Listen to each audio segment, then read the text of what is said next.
اے بندے نماز پڑھ کہ اس سے پہلے تیری نماز پڑھی جائے۔ حدیث پاک میں آتا ہے کہ بے نمازی بھوکا مرے گا، پیاسا مرے گا، ذلیل ہو کر مرے گا۔ اور حضور نبی اکرم صلی اللہ علیہ وآلہ وسلم نے ارشاد فرمایا کہ جب بے نمازی کو قبر میں دفن کیا جاتا ہے تو اس کی قبر میں جہنم کی کھڑکی کھول دی جاتی ہے۔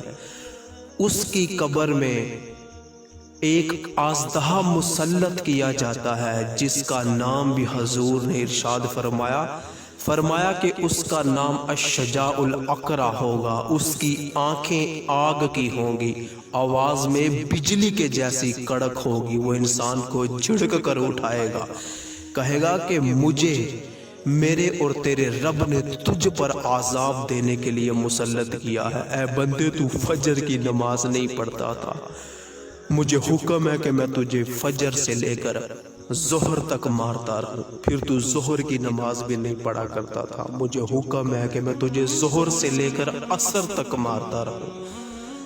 پھر تو عصر کی نماز بھی نہیں پڑھا کرتا تھا، مجھے حکم ہے کہ میں تجھے عصر سے لے کر مغرب تک مارتا رہوں۔ اور پھر تو مغرب کی نماز بھی نہیں پڑھا کرتا تھا، مجھے حکم ہے کہ میں تجھے مغرب سے لے کر عشاء تک مارتا رہوں۔ بندے تو عشاء کی نماز بھی نہیں پڑھا کرتا تھا، مجھے حکم ہے کہ میں تجھے عشاء سے لے کر صبح فجر تک مارتا رہوں۔ اور حضور نے فرمایا کہ اس کی مار کی ضرب اتنی تیز ہوگی کہ ایک ضرب بندے کو مارے گا، بندہ 70 ہاتھ زمین کے نیچے جائے، وہ پھر نکالے گا، پھر مارے گا، پھر نکالے گا، پھر مارے گا، قیامت تک یہی عمل کرتا رہے گا۔ اور حضور نے فرمایا کہ معاملہ یہاں ہی ختم نہیں ہوا، جب بے نمازی قیامت کے دن اپنی قبر سے نکلے گا، اس کے ماتھے پہ 3 سطریں لکھی ہوں گی کہ یہ بندہ اللہ پاک کے قہر و غضب کا مستحق ہے، اس کا حساب سختی سے لیا جائے۔ یہ دنیا میں اللہ کے حقوق ضائع کیا کرتا تھا، آج یہ اللہ پاک کی رحمت سے مایوس ہو جائے، حکم ہوگا فرشتوں کو کہ اس کو اٹھا کے جہنم میں پھینک دیا جائے۔